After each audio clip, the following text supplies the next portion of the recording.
Broadcasting live from the Business Radio X studios in Atlanta, Georgia, it's time for High Velocity Radio. Lee Kantor here, another episode of High Velocity Radio, and this is going to be a good one. Today on the show, we have Daphne Valcin, and she is the CEO of Valcin Strategic Solutions. Welcome. Hey, glad to be here. Well, I am excited to learn what you're up to. Tell us about your firm. How are you serving folks?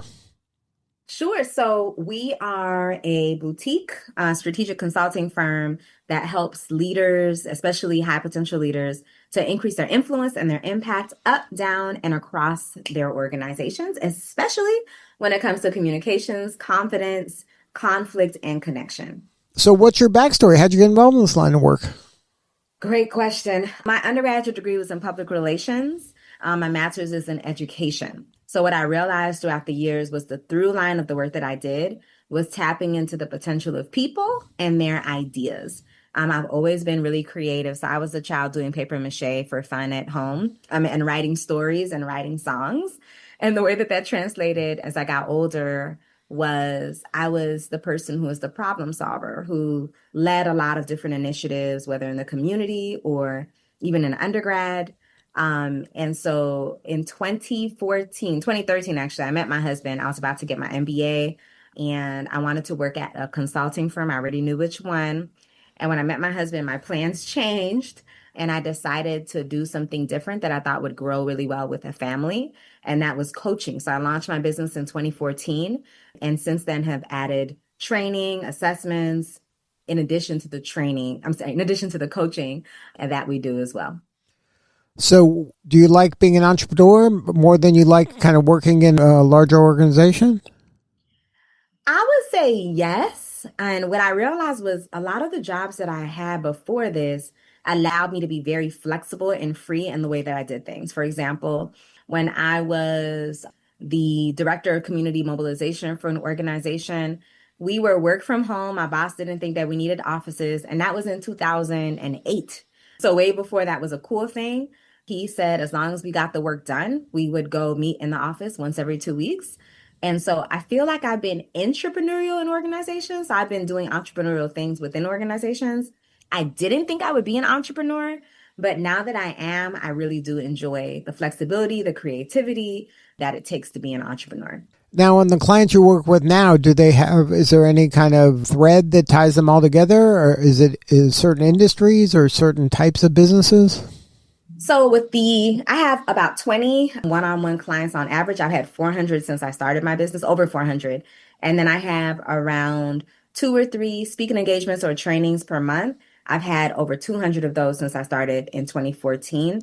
When it comes to the sectors, they're everywhere. Oil and gas, healthcare, education, marketing, advertising, all those things. But when it comes to the one-on-one clients specifically, I do feel like people who are attracted to my organization have a heart for social impact. Even if they work at a Fortune 500 company, that's not really, you wouldn't label as a nonprofit or a social change organization. I notice that the people who come to me individually have a heart for social change. And that could be because of my own background and also having a heart for social change. So what is kind of the problem they're having right before they call you? Are they kind of stuck? Are they frustrated? Like, what is happening in their world where they're like, you know what, I need some fresh eyes on this. I need some help. Yes. So with the one-on-one coaching clients, I have a framework that I created to answer this question called the CASE framework. So usually people are looking for the C, clarity, when it comes to what's next for how they're approaching a role that they're in or what's next for them within an organization or even externally. The A is alignment. So maybe someone knows what they need to do. Maybe they're like, man, I really need to increase my confidence as a senior leader within my organization. But something's just not clicking for me. It's not happening and I'm not sure why. So that's the alignment. The S is for strategy. So maybe they're like, I know what I need to do. I want to do it, but I have no idea where to start. And I don't know how to continue progress in the thing that I'm trying to do. And then the E is for execution, or I'd like to also call it executive routines. So what are you doing on a regular basis in order to make sure that you're continuously implementing those things that are most important for whatever it is that you're trying to do? So that case framework applies. And then when it comes to organizations, sometimes they're seeing that they're high potential leaders, but they don't have the capacity to be able to hone their leadership development skills. Sometimes they're seeing that the organization is not being as productive as they can in reaching their objectives and are not really sure. Maybe they realize that their employees and leaders could benefit from understanding each other's personality styles and working styles in order to work more effectively. So those are some of the things that I tend to see as reasons why people come and utilize my services. When you're working with individuals, is it ever a case where maybe they didn't get a promotion or they're at a level they think they should either move on or they're having difficulty kind of moving up, and you help them with strategies to kind of get to those new levels? Yes. So my clients, and internally within their organizations and externally, have had salary increases as high as 20%, 65%, 85%, 100%, and even as high as 105%. And that was someone who internally within their organization was able to move up multiple bands. So when I say bands, I mean that person could have just moved up one leadership level, right? Or two. But in that case, they moved up five different levels up in leadership, and specifically just so listeners get some juicy things from here from our conversation today. They were able to do that through strategically networking internally within the organization with individuals who are at higher levels, and us thinking about what do you say in order to really form a connection with someone where they understand who you are and what you can bring to the table, so when opportunities come, that they look at you as a prospective candidate. And I think this is an area in coaching that a lot of people don't either understand, they're not aware of, or they don't appreciate.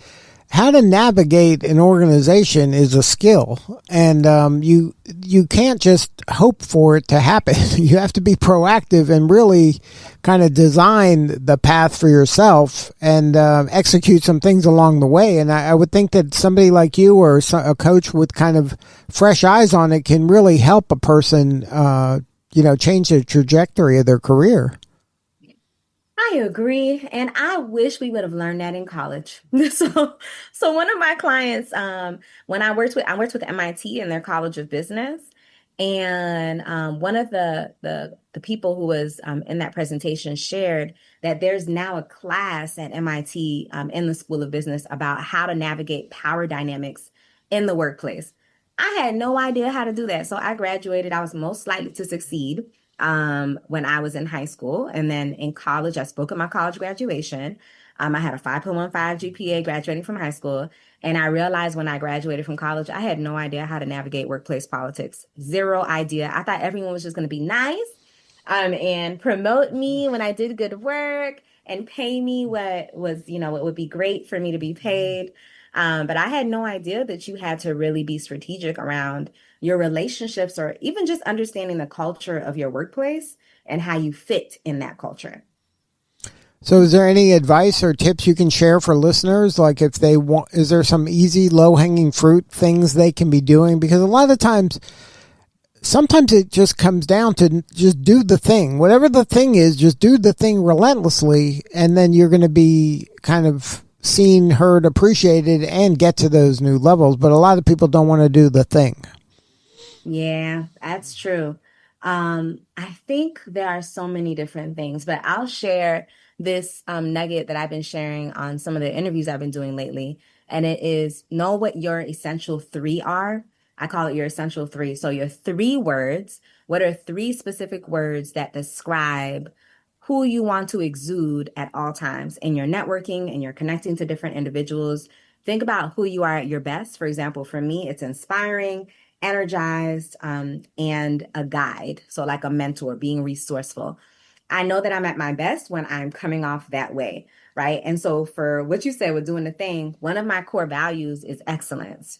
So in every position that I had, a number of them I got promoted. And in, I would say all of them, I had some high level of respect by at least some of my peers or managers, because excellence is important to me, right? So I want you to think, if you're listening to this, what are those three words that embody who you are, that you want to exude at all times, and then making sure you're aligned with that. The second part of your essential three are knowing your three wins. So what are some of your three biggest achievements, maybe currently, this week, what's happening that are three of your biggest achievements overall in your work. What are those three biggest achievements? And the way this shows up is if you're having a conversation with a mentor, with a colleague who maybe is a decision maker, and they say, well, how are things going? Instead of you saying, oh, busy as usual, if it is a mentor or someone who can provide you with an opportunity, you can say, hey, well, Lisa, we just finished closing out our Q3 objectives review, and I'm so excited that I surpassed metrics and by 20% when it comes to the sales that we closed in this quarter. So things are busy, but they're good busy, and I'm so excited that they are. So basically knowing those wins allows you to integrate them more into conversations and be intentional before you walk into somebody's office about what are some things that they should know about your work, right? So they can say your name in the rooms that you want them to say your name in. And then the last thing is knowing your three goals. So what are the goals that you have? And this could be in general in your work, in your professional life. What are your three goals you have right now? Because maybe you need to be sharing those goals with the right people who you can trust, who can help you to attain those goals. Or maybe that means that it allows you to prioritize better. So it's your essential three words, three wins, and three goals. Yeah, and you can't assume that people know what you've done or are doing. You have to kind of be your own promoter and remind people of what you've been doing. It is so important. It can really open up doors to really great opportunities. Yeah, I think a lot of people just either they think it's too kind of self-promotion-y or something where it's in their best interest to remind people of what you've done, because don't assume they know what you've done. Yes. And if you're someone who's like, well, I don't want anything from anybody, I just want to give, I just want to be the best I can be, that's great. And if you can share your wins, even with your mentees, so with colleagues who you don't even know that they might be looking up to you, that might also inspire them to be able to do great work or inspire them to be better or help them to be able to tell you where they can help you as well. So it's not just about you trying to get something from someone. It's also about the way that you give and you serve by telling your story. Yeah, I think a lot of people don't do that enough. I mean, is there any other kind of mistakes you see kind of leaders making when it comes to kind of their career growth or what it could be based instead of what it is? Yeah, I think fear comes in a lot, and that it doesn't matter if someone is a first-time manager or a C-suite executive. I've worked with individuals throughout that whole journey, and I see that people can be very afraid of taking the next step towards whatever it is that they desire more of. The next step could mean I want to speak up more at my meetings, right? And some people could be afraid of that. Or the next step could be, I really want this higher level position within my organization. Or even you're a senior VP and you want a C-suite role. Being able to take the next steps to be able to make that happen, even as there's uncertainty and different things going on in organizations, doing it with the right timing, but not being afraid of going for it, I think is something that I see show up at all levels with individuals that I'm serving.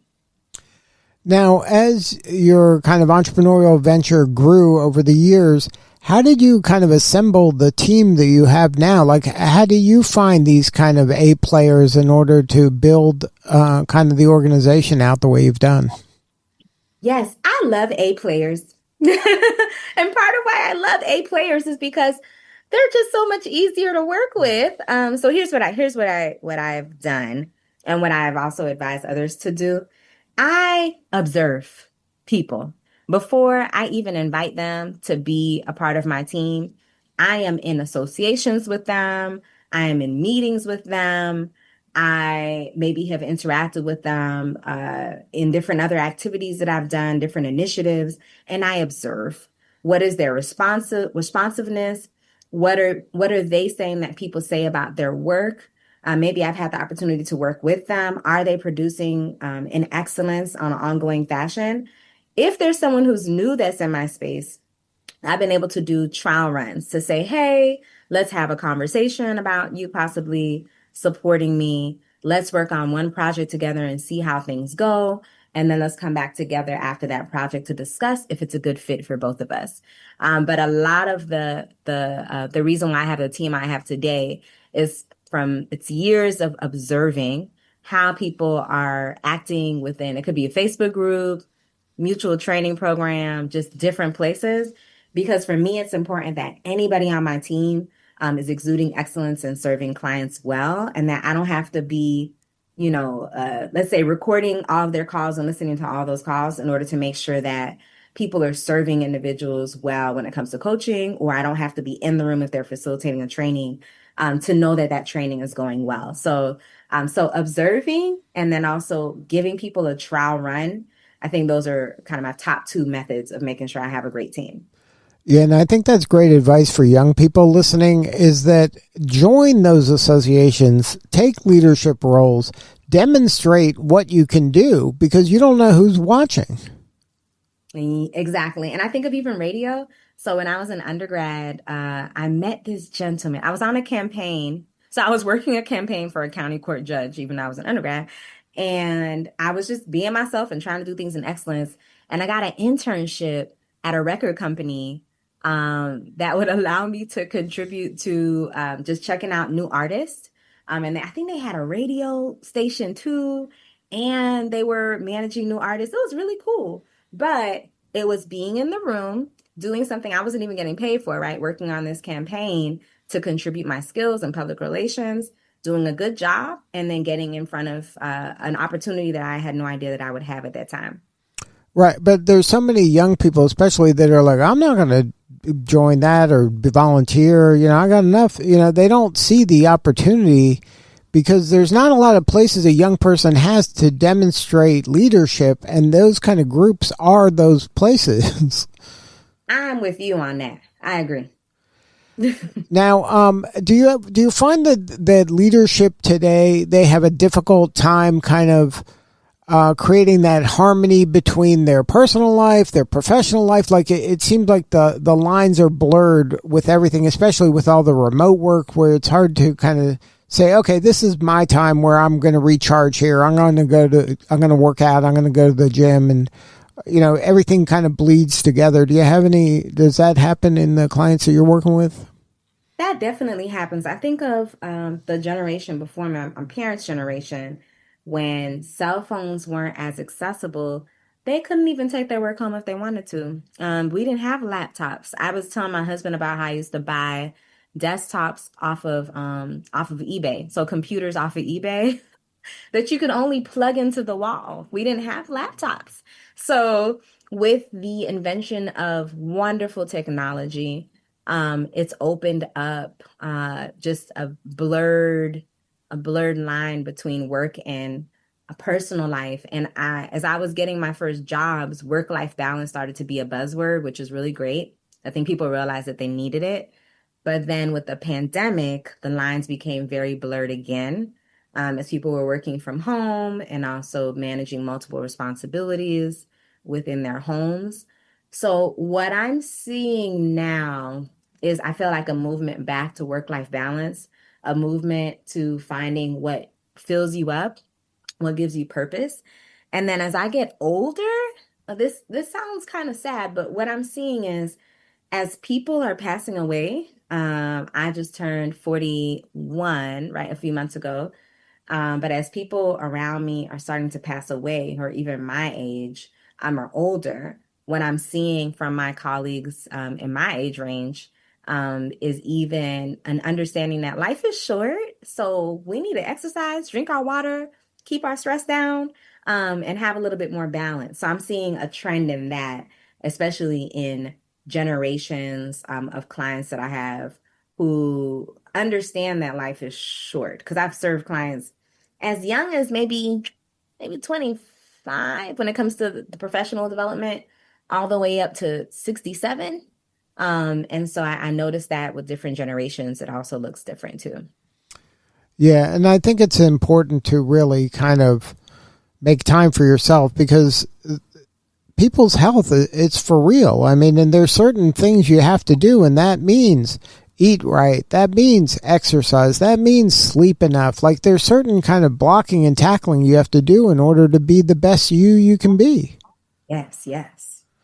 Yeah, it's essential. And the thing is, it'll stop you in your tracks, even if you're the most ambitious excellent person. And when it comes to your work, I know this sounds cliche for a number of people listening, but you have to be able to be healthy to do the work that you're doing, right? Even if you absolutely love that work, you're a guru as an entrepreneur, you have to be able to be present to do the work that you're doing. Unless everything is on autopilot, or you're an owner but not an operator, that's different.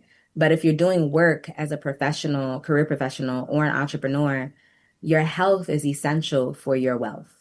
Yeah, I think that, there was a time, I don't think it is as much as it used to be, this kind of, they would take pride in not sleeping, or they take pride in, I didn't eat it all today, or, I didn't sleep, or I fell asleep at the office. Like, those were kind of badges of, look at me, look at how hard I'm working. Whereas that's unsustainable. It is not sustainable. That was me in my early 20s. I was like, if my boss needed me to meet at 10 p.m., I'm like, I'm there. You got an idea at 7 p.m. You want me to go do something at a different time on the weekend? I'm good. And then that's when I first got my first jobs in the 90s, I believe that was. It was also important to be a good multitasker. You were supposed to say that in interviews and on your applications for jobs, that I'm really great at multitasking. And now it's looked at as, no, don't do that. Just focus on one thing. So multitasking, team no sleep. When I became an entrepreneur, that was a phrase that was popular. I'm team no sleep, hustle all day, all night. But now, no, we don't do that anymore, because I think the health and wellness trends also have grown over the years, and they are in complete opposition of team no sleep. Yeah, I don't think this younger generation is team no sleep. They're not. Their team, please give me my boundaries. Exactly. I turn my phone off for you at 6:00. Exactly. The email's not going to be answered. So, for your ideal client, is it industry agnostic? Is it, so it's anybody who is kind of on the same page as you? Is that the best fit for you and your team? I feel like it's industry agnostic, although a lot of the clients I have, based on my own background, tend to come from, more recently, I would say. So it's PR or marketing or advertising or healthcare, education, some government folks as well. Or, and I think this is what you were saying, kind of when you talk about like me, they could work in finance, they could work in operations, but they are mission driven. Right. Mission driven is at the They are heart. mission driven. I think that is the through line with all, if I think of all my clients right Right. now, mission driven, no matter what sector, what role, they are the person who says, I really need to hear my team out more. So I'm going to design a training, a professional development for them during our next check-in. Do you have any recommendations? They don't have to do that, but they're trying to look out for their direct reports and trying to build rapport and trying to listen to their feedback. So people who are mission driven leaders, those are the individuals that tend to love working with me most. And is there kind of a first project that you normally get with them? Is that like a speaking opportunity? Do you do a workshop? Is there kind of a first kind of thing that people hire you for? So when it comes to the workshops that I tend to get hired to do most first, I'm certified in a number of assessments, including DISC, the DISC assessment, the 5 behaviors of a cohesive team assessment, EQI 2.0, a whole bunch of others. But DISC workshops, I tend to be called in to do that, to help teams to be able to communicate even more effectively with one another and learn each other's personality styles. I've been called in to do the 5 behaviors of a cohesive team workshops, to help teams also to be more cohesive, to build trust, to make sure that there's buy-in and commitment on teams. And then difficult conversations trainings are very popular to do for teams, along with, I would say, lastly, I have this talk called Making Waves. So it's about how to re-energize your commitment to your work. So how to be even more engaged. And so for some organizations, they utilize that talk towards their quarterly objectives. So like, we're trying to hit our quarterly objectives. We want to bring you in so that you can help the team work on what do you need to have, to do, to be, how do you need to approach your work in order to be able to meet these objectives. So when it comes to teams, those are usually the first projects. With individuals, they're all different, but that case framework, the clarity, alignment, strategy, or execution tends to be what we work on first. So if somebody wants to learn more, have a more substantive conversation with you or somebody on the team, is there a website? Is there a best way to connect? Sure. You can go to my website. The easiest way to get me is just go to daphnevalcin.com and it'll take you to Valcin Strategic Solutions.com. So either way, or you can connect with me on LinkedIn with my name, Daphne Valcin, and send me a message there. I think those are probably the best ways to be able to reach me. And Valcin is spelled Valcin. Yes. Yep. Well, Daphne, thank you so much for sharing your story today. You're doing such important work, and we appreciate you. Thank you so much. It's been my pleasure. This has been a great interview. All right, this is Lee Kantor. We'll see you all next time on High Velocity Radio.